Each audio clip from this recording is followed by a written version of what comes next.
The first time happened at the parts counter in June of 1975.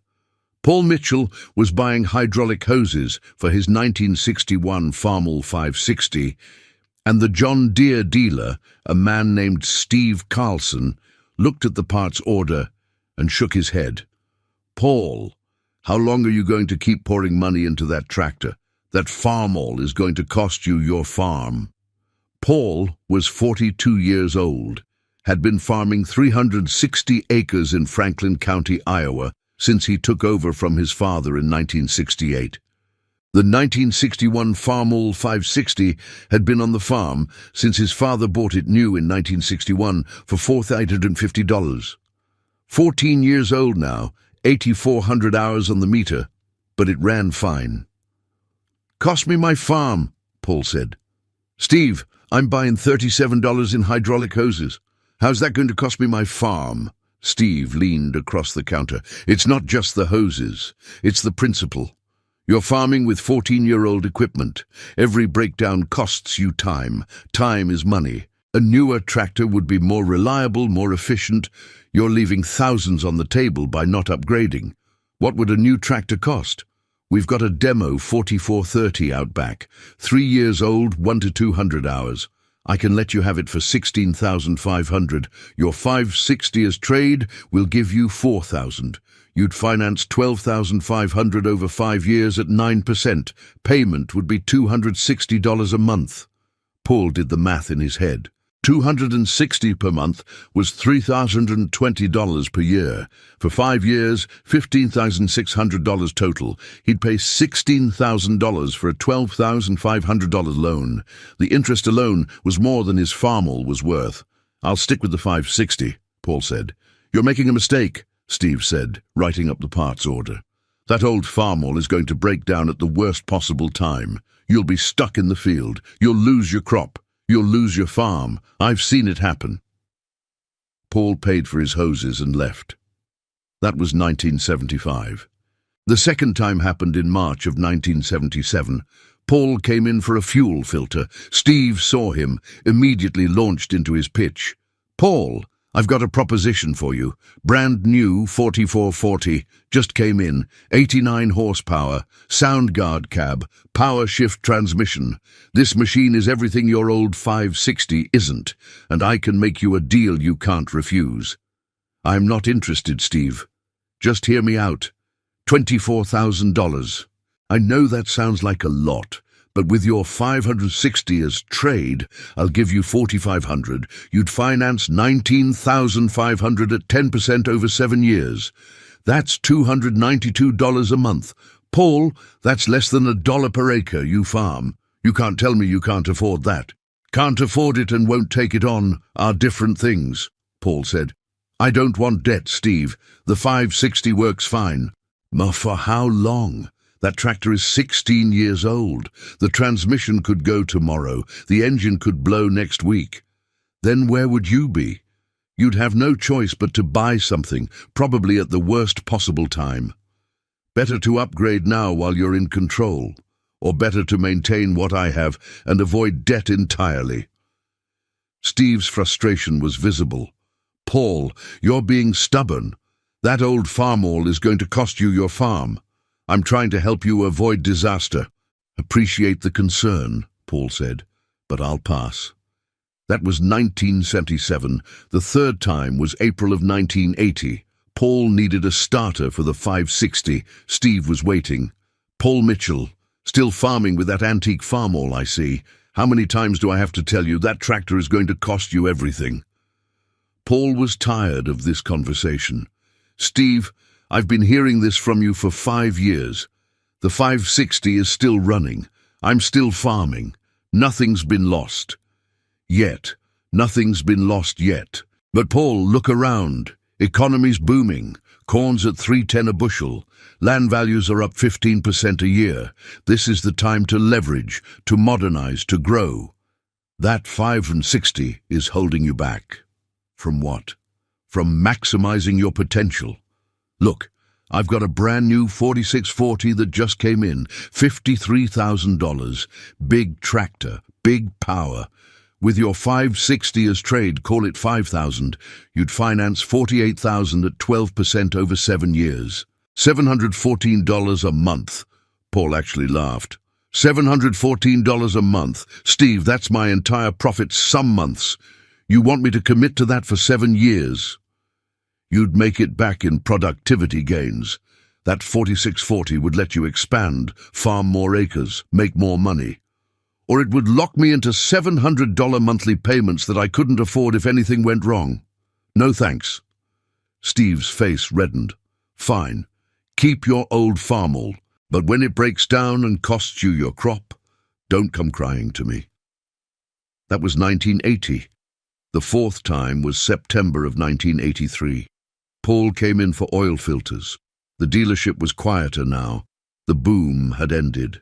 Steve looked stressed. Paul. Steve's tone was different now, less aggressive, more desperate. I need to move some inventory. I've got a 1980 44440 that's been sitting for 6 months.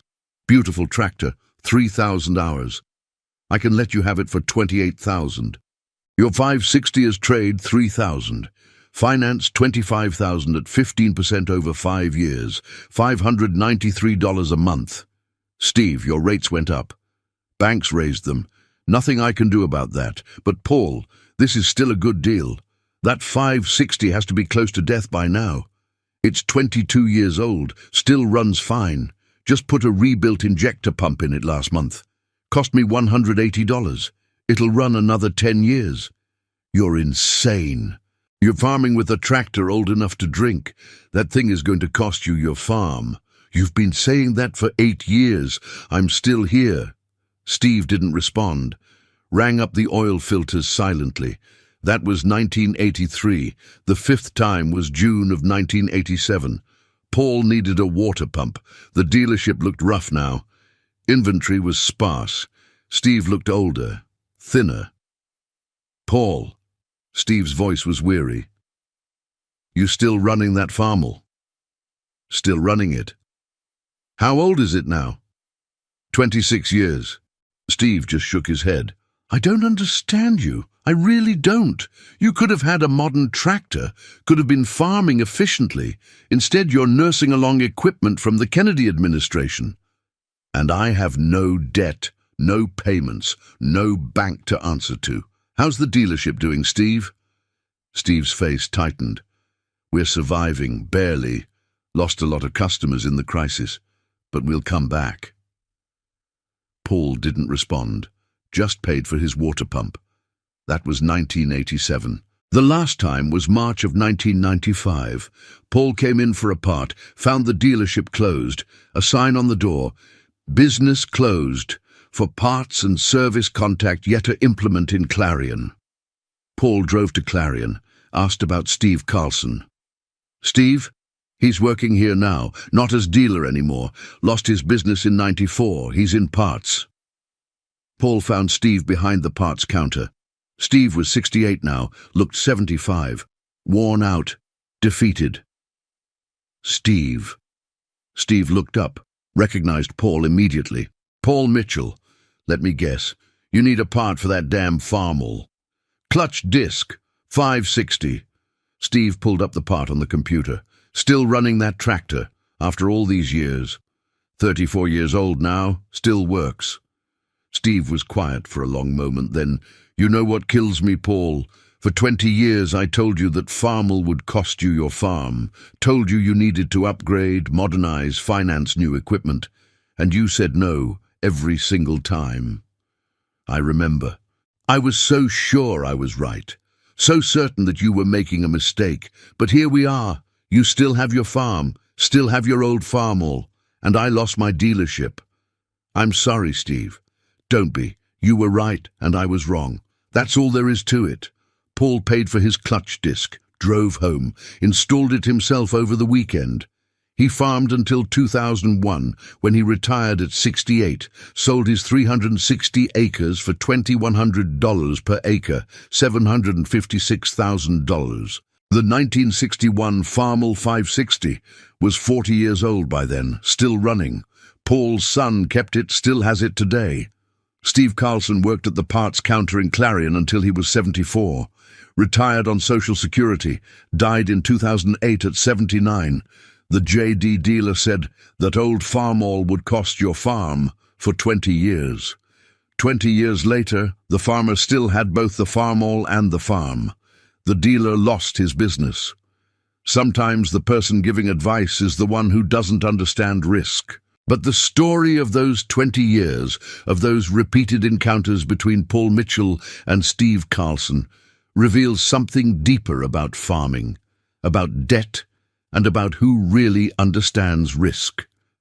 When Paul first took over the farm in 1968, he inherited more than just land. He inherited his father's 1961 Farmall 560 and his father's philosophy: own what you have, maintain it properly, avoid debt like poison. His father, Robert Mitchell, had bought the 560 brand new in April 1961 for $4,950 cash, saved for 3 years to afford it. Never financed equipment, never would. Robert died of a heart attack in February 1968 at age 68, out in the field checking fence.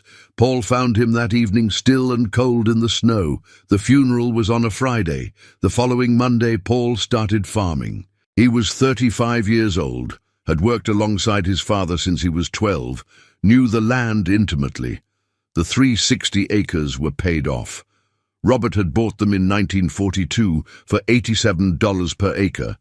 Paid cash, saved from working at the John Deere plant in Waterloo during the Depression. The land was Paul's, free and clear. The 1961 Farmall 560 was Paul's, paid for 7 years earlier. No debt anywhere. Paul's approach was simple: maintain the 560 meticulously, farm conservatively, save money. That's what his father had done. That's what Paul would do. That first encounter with Steve Carlson in June 1975 set a pattern that would repeat for 20 years.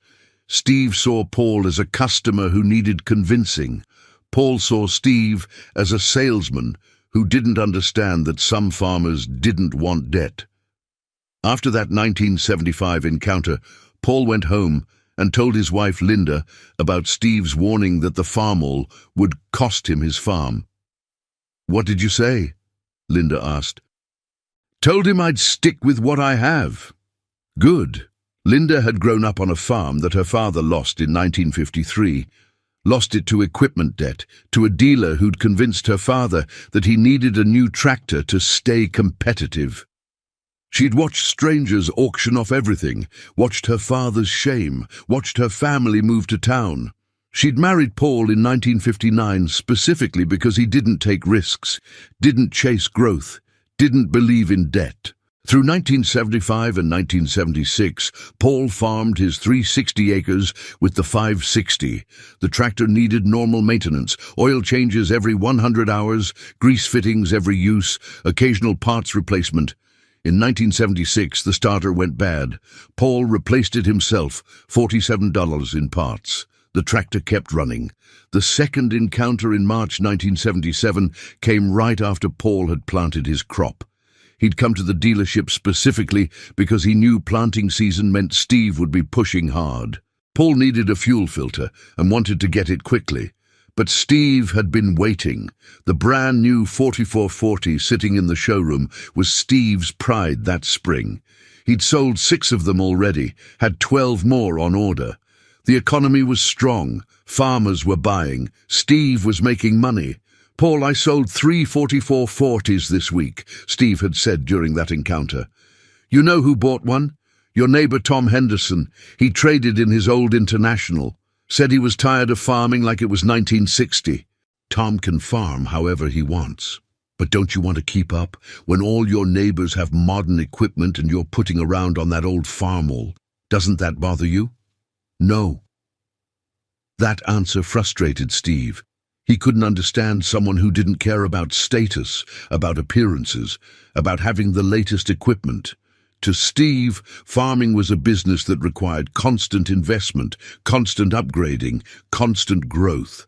To Paul, farming was a way to own land and maintain independence.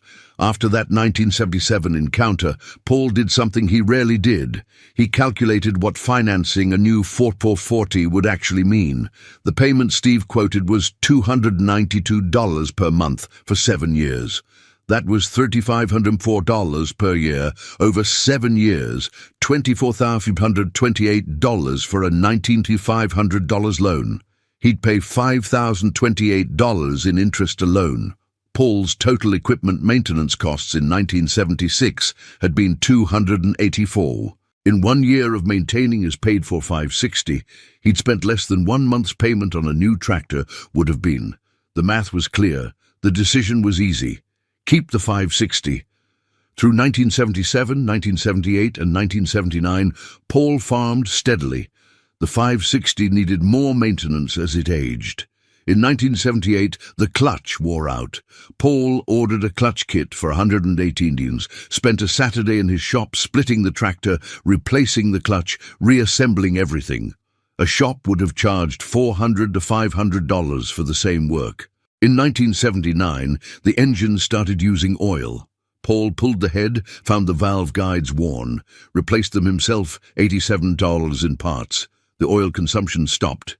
Steve's total maintenance costs from 1975-1979, approximately $1,840 over 5 years, averaged $368 per year. His neighbors with new tractors were paying $3,000, $4,000 per year in equipment payments. The third encounter in April 1980 happened right as the economy was peaking.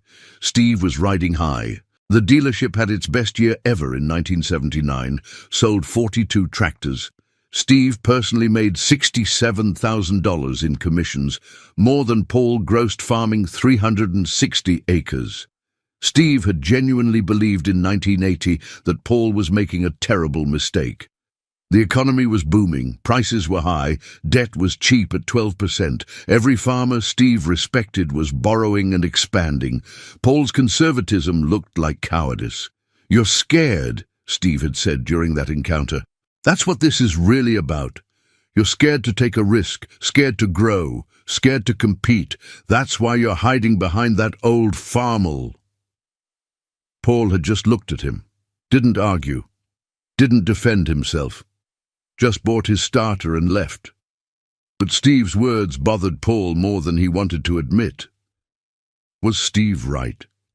Was he scared? Was his conservatism actually cowardice? That night, Paul sat at his kitchen table with a legal pad and did calculations. If he'd traded the 560 in 1975 for a 4430, financed $12,500, he'd have paid off the loan in 1980. Total cost with interest, $15,840. But the tractor would now be worth maybe $28,000. He'd have equity. But he'd also have committed to $260 monthly payments for 5 years. If anything had gone wrong, a drought, a price drop, an illness, he'd have been locked into those payments. The 560 gave him flexibility. No payment meant he could survive bad years more easily. Paul decided Steve was wrong. Conservatism wasn't cowardice, it was wisdom. The fourth encounter in September 1983 was different. The boom had ended. The farm crisis was underway. Steve's dealership was struggling. His confident swagger from 1980 was gone, replaced by desperation. Paul had watched the crisis unfold with sadness. Several of his neighbors lost farms. Tom Henderson, who'd bought that 4440 in 1977, foreclosed in 1982. Tom's farm sold at auction for a fraction of what he owed. Tom moved to Des Moines, worked at the Firestone plant, never farmed again. Paul helped where he could. When Bob Peterson was selling out in 1984, Paul bought some of Bob's tools at auction for fair prices, hired Bob for harvest work at good wages. But Paul couldn't save everyone, couldn't save the system that was devouring farmers who'd taken on debt at the peak. Steve's dealership barely survived those years. Sales dropped 90% from 1980 to 1984. Steve laid off all his mechanics, cut staff to skeleton crew. He personally went from $67,000 in 1979 to $14,000 in 1984. His comfortable middle-class life evaporated. The fifth encounter in June 1987 was somber. Steve looked broken. His dealership was still operating, but barely. He'd sold 3 tractors in the past year. 3. In 1979, he'd sold 42. "How's the Farmall?" Steve had asked during that encounter, and Paul heard genuine curiosity, not sales pitch. "Still runs fine. Put a rebuilt injection pump in it last year. Should be good for another 10 years at least." "How old is it now?" 26 years. Steve had just shook his head. 26 years. I've been telling you for 12 years that it would cost you your farm. But you're still here, and farmers who bought new tractors from me in 1980 are gone. Lost their farms making payments on equipment I sold them. That's not your fault, Steve. Nobody knew what was coming. I should have known. I should have understood that debt is risk, but I believed my own pitch, believed that financing was just a tool, that leverage was smart. I was wrong. Paul didn't know what to say. He'd been proven right, but there was no satisfaction in it.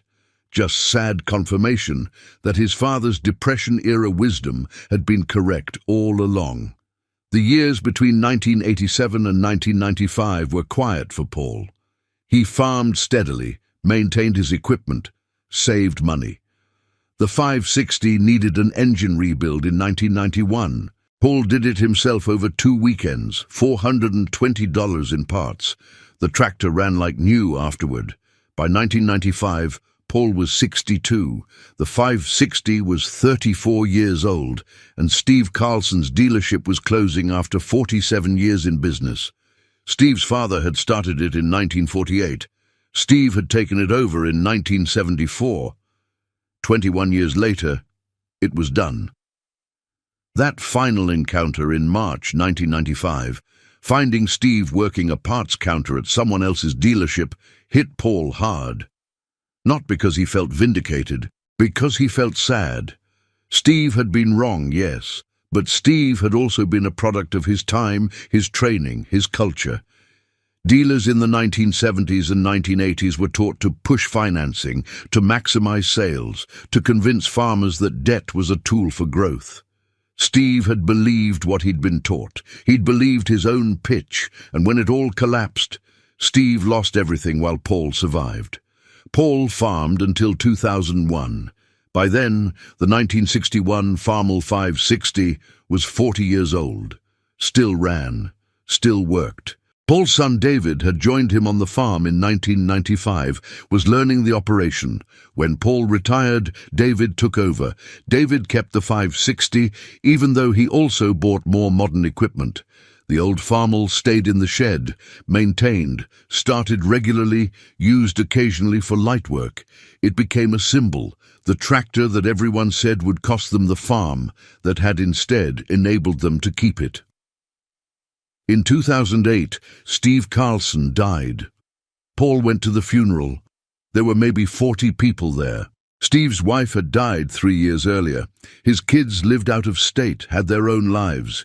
The funeral was sad, sparse, the end of a life that had peaked in 1979 and declined steadily after. At the reception, Paul talked to Steve's son, a man named Mike, who worked in insurance in Kansas City. "Your dad and I had an interesting relationship," Paul said. "For 20 years he tried to sell me new tractors, told me my old Farmall would cost me my farm. I never bought from him." Mike nodded. "Dad talked about you sometimes near the end. Said you were the one farmer who had it right." "He said that?" "Yeah. Said he'd spent his career convincing farmers to take on debt, and you were the one who refused. Said you were smarter than him." Paul felt a lump in his throat. "Your dad wasn't dumb, he just believed what he was taught."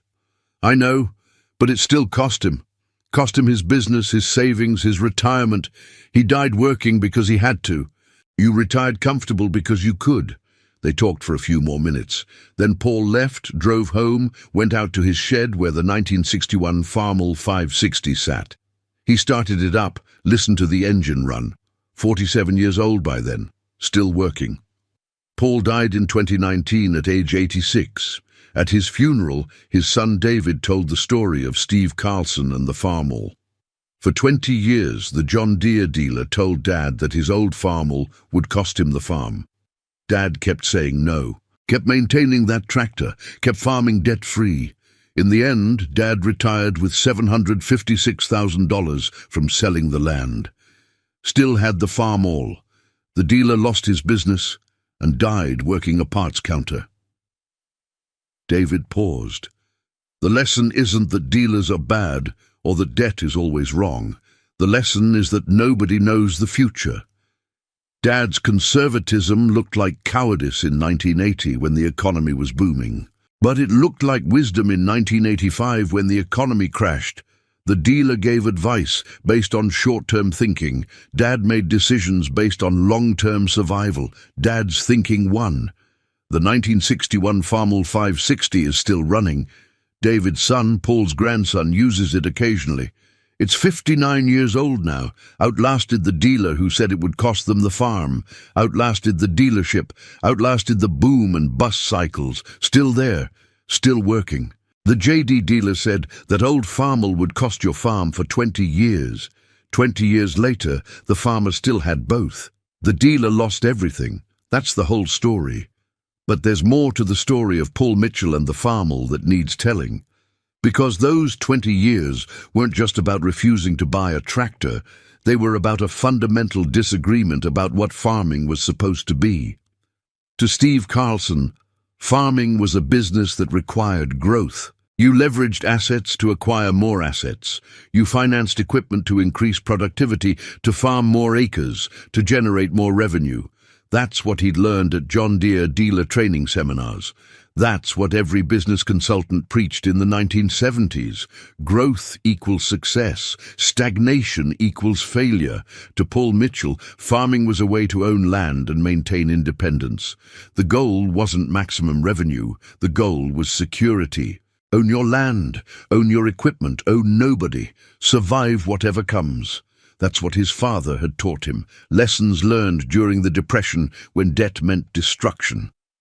These two philosophies clashed every time Paul walked into Steve's dealership.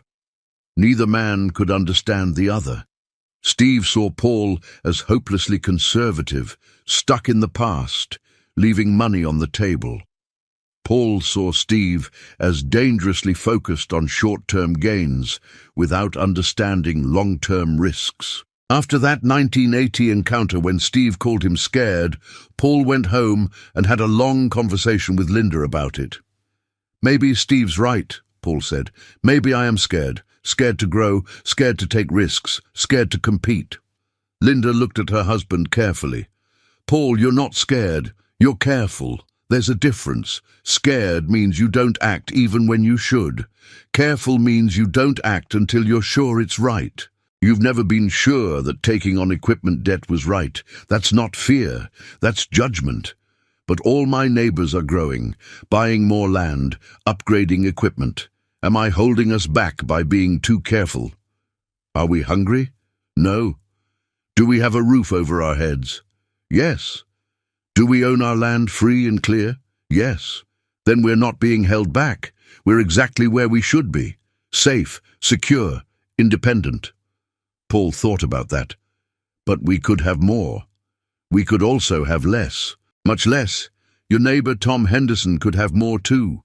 Instead, he's drowning in debt. Which would you rather be? That conversation ended Paul's doubts. He stopped questioning his approach, stopped wondering if Steve was right, just kept farming the way his father had taught him. The 1980s were brutal for Paul to watch, even though he survived them fine. He saw neighbor after neighbor lose farms, not because they were bad farmers, because they had debt they couldn't service when prices fell. Bob Peterson, who farmed 480 acres next to Paul, had bought a new John Deere 4440 and a new combine in 1979. Total debt, $87,000. When corn fell from 310 to 210, Bob couldn't make payments. Foreclosed in 1984. Bob's 480 acres sold at auction for $720 per acre, about half what it had been worth in 1980. After the bank took what they were owed, Bob walked away with $38,000 from land his grandfather had homesteaded. Bob moved to Waterloo, got a job at the John Deere tractor plant. The irony wasn't lost on anyone. Bob lost his farm to John Deere equipment debt, then went to work building John Deere tractors for other farmers to go into debt for. Paul tried to help Bob before the foreclosure. Sell the equipment now while it's still worth something. Discharge that debt. Keep the land. But Bob couldn't do it. If I sell the equipment, how do I farm? I need it to make the money to pay for it. But you can't pay for it. The math doesn't work at these prices. Prices will come back. They have to. They didn't. Bob lost everything, and Paul had to watch it happen. After Bob's auction in August 1984, Paul went home and did something unusual. He wrote a letter to Steve Carlson. Never mailed it, just wrote it as a way to organize his thoughts. Steve, you sold Bob Peterson a 4440 in 1979. Sold him a combine, too. Told him he needed modern equipment to stay competitive. Bob believed you. Took on debt he couldn't service. Lost his farm. You got your commission. Bob got destroyed. Who benefited from that transaction? Paul kept the letter in his desk drawer. Found it again years later after Steve's dealership closed. Read it, then burned it. No point in sending it. Steve had paid for his advice in his own way. Through the late 1980s and into the 1990s, Paul farmed steadily. The 560 aged but remained reliable. Every time something wore out, Paul fixed it. The tractor became a kind of project, a challenge. How long could he keep it running? In 1989, the front axle bearings wore out. Paul ordered replacements, $67 for the set.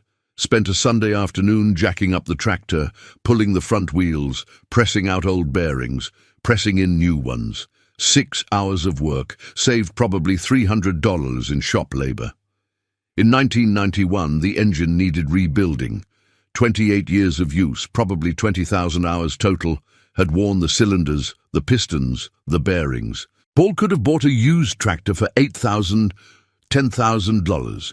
Instead, he ordered a complete engine rebuild kit for $420, spent 2 weekends in his shop tearing down and rebuilding the engine. It was meticulous work, each component cleaned, measured, checked against specifications, cylinders honed to remove ridges, crankshaft journals polished, new bearings installed to precise clearances, pistons fitted with new rings, timing set exactly. When Paul fired the engine after reassembly, it ran smoother than it had in 10 years. Linda came out to the shop when she heard it running. Sounds good. Runs like new. Should be good for another 10 years at least. How much did the rebuild cost? $420 in parts, maybe 60 hours of my time. Versus buying a different tractor? 8 to 10,000 for something similar. But then it'd be someone else's problems. This is my problems. I know everything about this engine now, know exactly what's in there, know it's done right. That rebuild represented something important to Paul. Not just frugality, mastery, complete understanding of the machine he depended on. When you rebuild an engine yourself, you're not mystified by it anymore. You know every part, every system, every potential failure point. In 1993, Paul turned 60. His son David, aged 26, came back to the farm after college. Worked a year in Des Moines at an insurance company, hated it, came home. Paul was glad to have help. David had modern ideas. Dad, we should expand. Buy more land, rent some ground, grow the operation. Why? Because that's what successful farmers do. They grow. Says who? Says everyone. Agricultural economists, farming magazines, the extension office. Paul took David out to the shed, showed him the 1961 Farmall 560. See this tractor? Yeah, old Farmall. I grew up with it. This tractor is 32 years old. Everyone's been telling me for 20 years that it would cost me the farm, that I needed to upgrade, modernize, grow. You know what happened to the farmers who took that advice? They lost their farms. They lost their farms. This old Farmall, this obsolete antique, helped me keep mine. So when someone tells you that you need to grow, first ask, grow into what? Grow into more debt, more risk, more vulnerability, or grow into more security, more independence, more resilience? David understood, stopped pushing for expansion, learned his grandfather's philosophy through his father's example. When Paul retired in 2001 and David took over, David farmed the same 360 acres, didn't expand, just maintained what they had. When Paul attended Steve Carlson's funeral in 2008, he spent a long time thinking about the paths their lives had taken. Two men, same industry, same era, completely different approaches. Steve had chased growth and lost everything. Paul had maintained stability and kept everything. But Paul didn't feel superior, didn't feel like he'd beaten Steve. Just felt sad that the system had taught Steve the wrong lessons, had rewarded him for selling debt in the 1970s, then punished him for it in the 1980s. At Steve's funeral reception, Paul talked to other retired dealers. They all had similar stories. Big commissions in the late 70s, foreclosures in the early 80s, dealerships closing in the late 80s and 90s. An entire generation of dealers who'd sold farmers into debt they couldn't service. One retired dealer, a man named Frank Morrison, said, "We thought we were helping them, thought modern equipment would make them more efficient, more profitable. Didn't understand we were loading them with fixed costs they couldn't sustain when prices fell." "Did you know prices would fall?" Paul asked. "No, nobody did, but we should have understood the risk, should have warned farmers that debt is dangerous. Instead, we sold them on the idea that debt was a tool. We were wrong." Paul left the reception thinking about responsibility. Were the dealers responsible for the farmers who'd lost everything? Or were the farmers responsible for their own decisions? Probably both. Probably neither. Just a system that incentivized debt and punished caution until it collapsed and reversed those incentives. In his final years, Paul sometimes gave talks at farm conferences about his experience. He'd tell the story of the 560, of Steve's warnings, of refusing to upgrade for 20 years. "The lesson isn't to never buy new equipment," Paul would say. "The lesson is to never take on debt you can't service if everything goes wrong. If you can afford to buy equipment outright, great. If you have to finance it, ask yourself, can I handle this payment if my income gets cut in half? If the answer is no, don't take the loan." Young farmers would ask, "But don't you need to leverage to grow?" "Only if growth is your goal. If security is your goal, leverage is your enemy. Decide what you're farming for, growth or security. Then act accordingly. Just understand that growth is risky and security is boring. Choose consciously." Paul died in March 2019, 2 weeks after his 86th birthday. He'd farmed for 51 years, from 1968 to 2001, retired with $756,000 from land sales, plus substantial savings. Lived comfortably for 18 years in retirement. Died in his own home, in his own bed, debt-free to the end. At his funeral, David displayed the 1961 Farmall 560 outside the church. Still ran, 58 years old, a museum piece that still worked, a symbol of everything Paul had believed in. The pastor, who'd known Paul for 40 years, mentioned the tractor in his sermon. Paul Mitchell was told for 20 years that his old Farmall would cost him his farm. He was told by experts, by businessmen, by people who should have known better. But Paul knew something they didn't. That ownership is better than appearance. That security is better than growth. That boring and solvent is better than exciting and broke.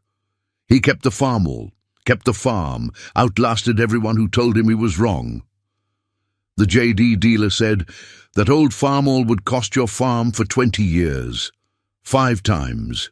1975, 1977, 1980, 1983, 1987. Each time, Paul said no. 20 years later, Paul still had both the Farmall and the farm.